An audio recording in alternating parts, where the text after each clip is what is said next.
कोई शक नहीं है कि इस वक्त गुजरात चुनाव से पहले कांग्रेस में काफी घमासान मचा है, क्योंकि हार्दिक पटेल ने जब से इस्तीफा दिया है कोई मौका वो नहीं छोड़ रहे हैं कांग्रेस पर तंज कसने का।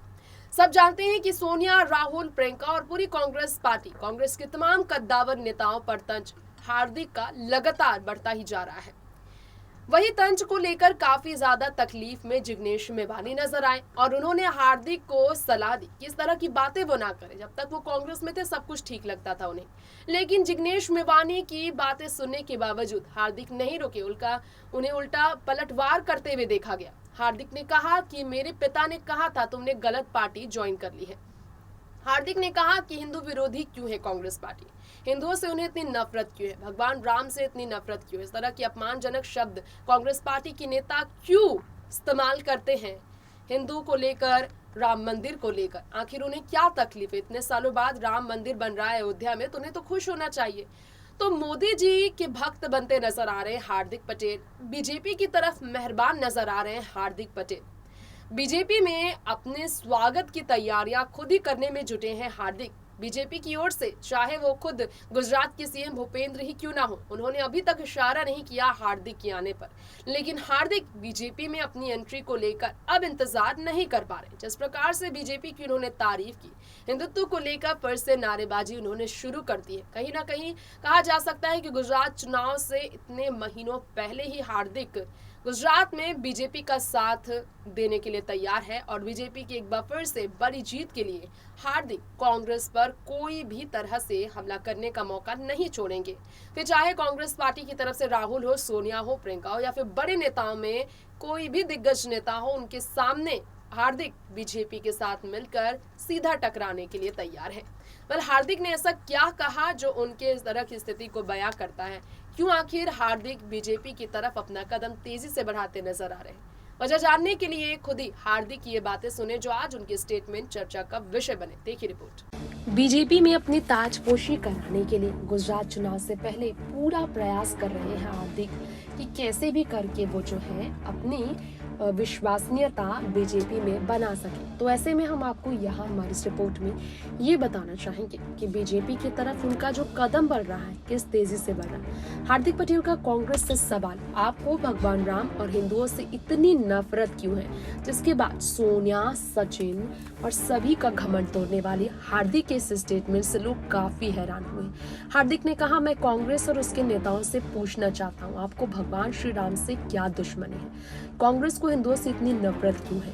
तो हिंदुओं से कांग्रेस नफरत करते हैं, यह बात बताकर हार्दिक पटेल इस तरह की बातें करके कांग्रेस को गुस्सा दिलाने का काम तो कर चुके हैं। अब हिंदू होने पर गर्व है, हार्दिक ने कहा।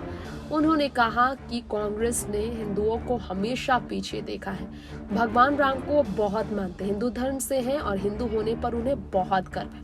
हार्दिक जिनके पिता का बीजेपी से जुड़ाव रहा है, तो बीजेपी में हार्दिक पटेल का आगे बढ़ना उनके पिता की वजह से और भी ज्यादा मजबूत होगा बताया जा रहा है, क्योंकि उनके पिता का बीजेपी मोह खत्म नहीं हुआ कभी भी, तो वो बेटे को बीजेपी की तरफ तो बढ़ाएंगे ही। अपने पिता के संस्कार पर 4000 भगवत गीता बांटने की बात कही थी हार्दिक ने, और 28 मई को कांग्रेस छोड़ने के बाद हार्दिक अभी तक कांग्रेस पर कितना निशाना साध चुके ये सब जानते हैं। हार्दिक ने कहा, राहुल गांधी हमें समझेंगे, मदद करेंगे, मुझे ऐसा लगा, लेकिन राहुल के नेतृत्व में कांग्रेस पार्टी ज्वाइन की और राहुल ने जब नेतृत्व करना छोड़ दिया, इस्तीफा दे दिया अपने पद से, राष्ट्रीय अध्यक्ष पद से, तो कहां से किसी और पर विश्वास किया जाए? गांधी परिवार जो अभी तक राष्ट्रीय अध्यक्ष की कुर्सी को लेकर राहुल गांधी को नहीं बैठा पाया, हार्दिक इसलिए भी नाराज नजर आए। तो ऐसे में मॉरल डाउन किया गया, दुखी किया गया, ये बताना है उनका।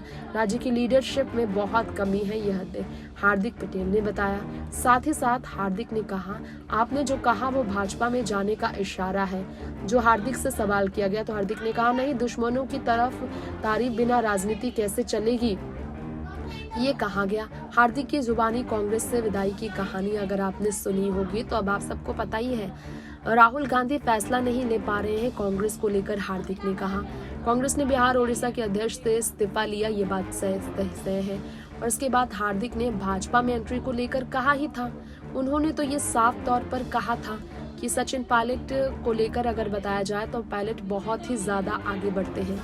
यहाँ पर हम आप सबको ये बताना चाहेंगे कि किस प्रकार से गुजरात में कांग्रेस के कार्यकारी अध्यक्ष हार्दिक पटेल ने सीधे तौर पर कहा कि वाकई में सबसे ज़्यादा देखा जाए तो दुश्मनों की तारीफ नहीं करोगे तो राजनीति नहीं चल सकती, दुश्मनों की हर चाल पर नज़र रखनी चाहिए।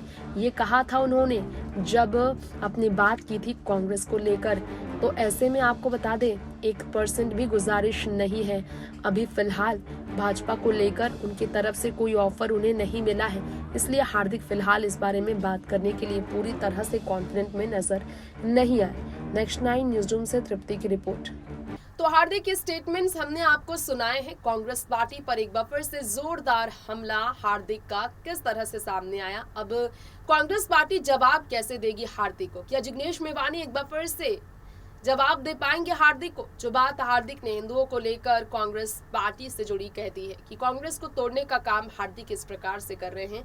समझ सकते हैं आप कि बीजेपी का विश्वास जीतने का काम हार्दिक पार्टी में शामिल होने से पहले ही कर रहे हैं। फिलहाल आपकी क्या राय है हमें कमेंट बॉक्स में बताएं। लेंगे आपसे इजाजत, बाकी तमाम खबरों के साथ जुड़े रहने के लिए देखते रहें नेक्स्ट 9 न्यूज। नमस्कार।